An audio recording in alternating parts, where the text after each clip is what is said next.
December মানেই গোটা বিশ্বের খ্রিস্টান ধর্মাবলম্বীদের উৎসবের মাস।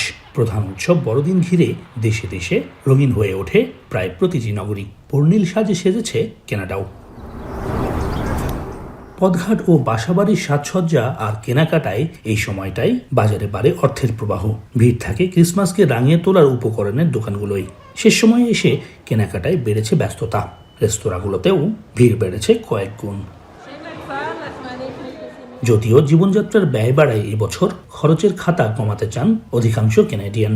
জরিপের তথ্য বলছে অন্তত ৭৮% মানুষই উৎসবের খরচ কমানোর পথে হাঁটছেন। তবুও ভালো একটা আয়োজনে মাথাপিছু গড় বরাদ্দ চাই $১,০০০ থেকে $১,৬০০ মধ্যে।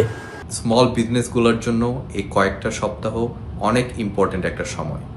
আরেকটি ব্যাপার হচ্ছে এই সময় অনেক জায়গায় টেম্পোরারি জবস ক্রিয়েট হয়, ডেলিভারি জবস, রিটেল স্টাফিং, এইসব টেম্পোরারি জবগুলো। এতে লোকাল ইকোনমিতে একটা পজিটিভ ফ্লো আসে ওভারঅল।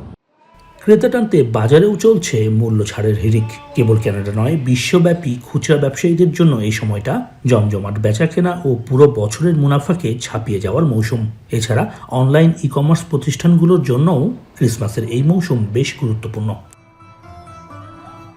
বড়দিন ও নতুন বছর ঘিরে কানাডিয়ানরা এবার প্রায় $১,৩০০ কোটি ব্যয় করতে পারেন বলে মনে করছেন অর্থনীতিবিদরা। বছরের শেষ প্রান্তিকে যা কানাডার অর্থনীতিতে গুরুত্বপূর্ণ ভূমিকা রাখবে বলে মনে করা হচ্ছে।